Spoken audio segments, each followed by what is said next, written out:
begins, we see that Sue was really worried about Johnsy and was trying her best in order to motivate her, in order to cheer her up, because Johnsy was ill and was not keeping on well. But Johnsy has given up all survival hopes. She did not even wanted to survive. She was just laying down and was not listening to Sue and was not at all motivated because she thought that she's going to die. Johnsy has given up all hopes of survival, and she believed that she's going to die soon. So that's why even her condition was not improving, because mentally she was prepared that she's not going to improve and she's going to face death. So that's why her condition was not even improving.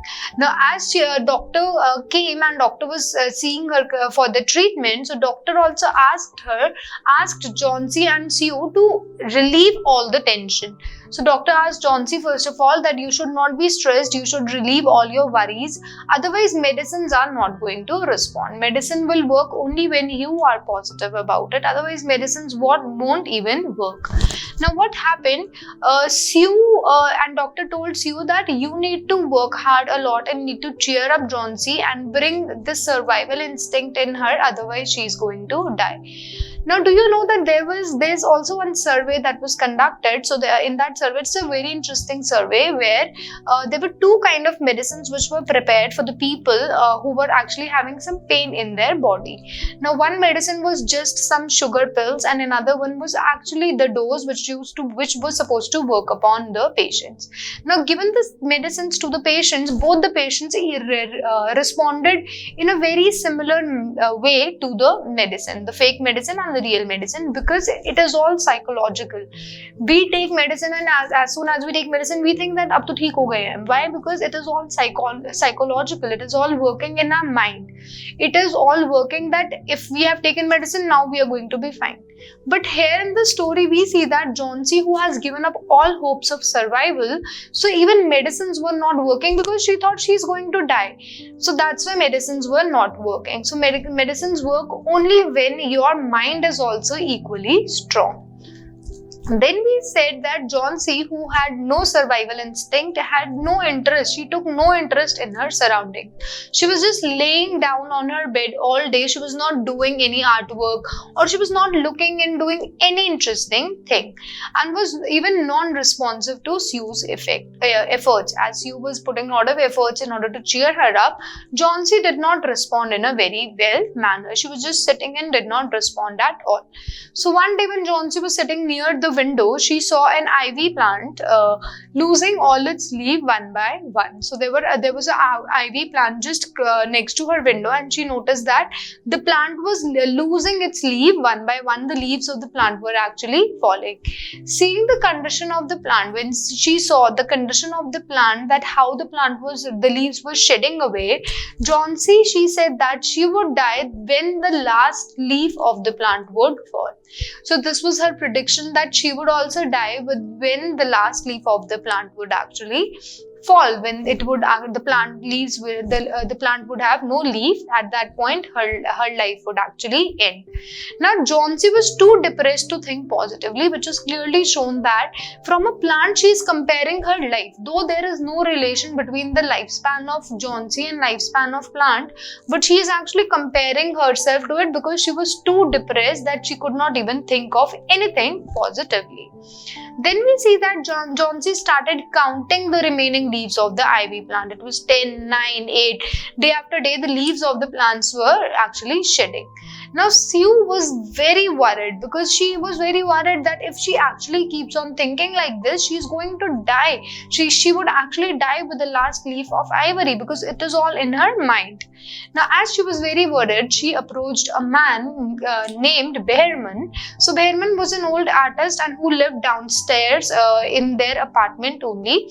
So, Sue went to him in order to share her feelings and in order to get some suggestion from her, and told her Johnsy's state of mind. So, because Behrman was also an artist, so she thought that maybe he could actually come and convince Johnsy, and in a very better and a good way, that Johnsy could actually have a little hope of survival.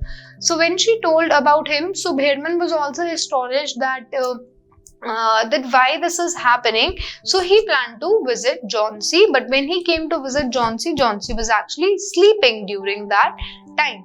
So as she was sleeping, so Behrman did not do anything, did not say and did not disturb, because they thought that if she is sleeping, let her sleep for some time, let her have a good nap so that she could actually recover from her illness.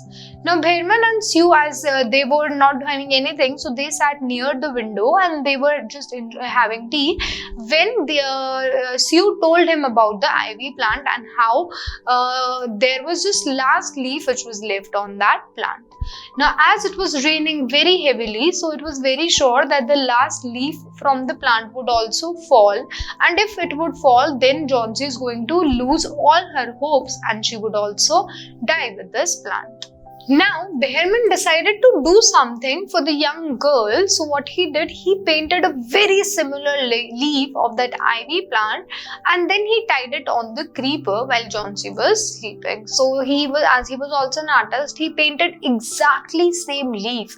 He was out in that rainy weather whole day. He was just painting the leaf, and then he actually tied the leaf to the plant so that the hopes of Jhansi would not die and she could recover from her illness. But as he was standing there in the very sheer cold and because in the rain, so he fell ill, and due to exposure to cold, he also died after 2 years of pneumonia. As I told you, it was a virus which was spreading a lot, fever which was spreading a lot. So he also died because of this, while in order to save life of Jhansi. Now next morning, so now it is the morning when Jhansi was asleep. Next morning when Jhansi looked out, she saw that it was the last leaf which was on the tree. So she was just waiting for the last leaf to fall, but the leaf did not fall. For the whole day, leaf was clinging to that plant, and she was very surprised, and she understood, and she even recovered. She understood that she should actually survive because God maybe or maybe everything wanted her to survive, and that's why she recovered from it. Now then one more thing what happened. Now when Jhansi and Sue comes to know about that how Behrman has died, they feel very bad about it. Jhansi was still aware that it is Behrman who had painted the leaf. Now what happened, Behrman in his lifetime, he always wanted to make one successful masterpiece. Now when he finally died, he was able to successfully paint his master leaf, which was nothing other than the last leaf. So the chapter also has this title, The Last Leaf, which is very we can say appropriate to the story, because here we are talking about throughout we are talking about the last leaf which was on the ivy plant, and it was the last leaf which saved the life of this Jhansi, and the last leaf which actually was a masterpiece, which was the last masterpiece of Behrman, and it was something that not just saved life of Jhansi, but it has also taken away life of Behrman. So that's why the title is very appropriate, because whole story is revolving around it. And let's jump to the message or conclusion.